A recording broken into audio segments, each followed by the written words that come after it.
Всем привет, друзья! Сегодня приготовим десерт, как в ресторане. Получается нежный, воздушный, очень-очень вкусный, а делается все очень легко и очень-очень просто. Итак, в отдельную посуду берем 20 грамм желатина и заливаем его примерно 50 миллилитров молока. Ни в коем случае не заливайте водой. Берем ложку и желатин нужно хорошо размешать так, чтобы нигде не осталось крупинок. Затем отставляем в сторонку, пускай он набухает. В отдельную посуду, в моем случае это будет сотейник, нужно влить 120 миллилитров молока, взять одну плитку черного шоколада. Шоколад должен быть не ниже 70% какао. И вот так вот просто в молоко нужно разломать. Кастрюльку с молоком и шоколадом устанавливаем на плиту на маленький огонь. И не доводя до кипения, нужно добиться такого результата, чтобы шоколад полностью растворился в молоке.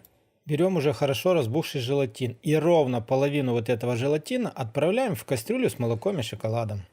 Ложкой очень хорошо размешиваем желатин и дожидаемся того момента, пока желатин полностью растворится в этой кастрюльке. Снимаем ее с плиты и отставляем на чуть-чуть в сторонку. В глубокую тарелку берем сливки 20% жирности и отправляем ровно полпачки. Пачка у меня 500 грамм, значит нам нужно добавить сюда 250 грамм сливок.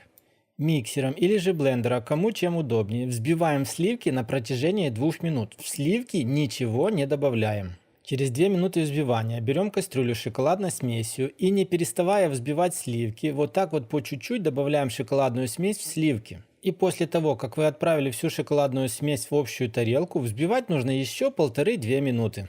Далее мы берем любую неразъемную форму, в моем случае это будет силиконовая, и полностью всю шоколадную смесь отправляем в форму.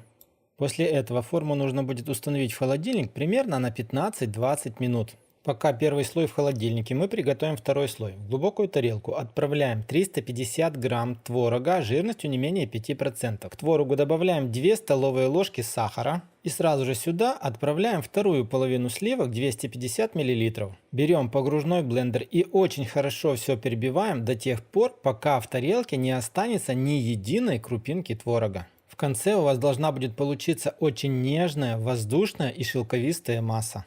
После взбивания остатки желатина нужно распустить либо на водяной бане, либо в микроволновке. Желатин должен будет стать у вас жидким. Отправляем его полностью весь в тарелку и еще раз очень хорошо все взбиваем.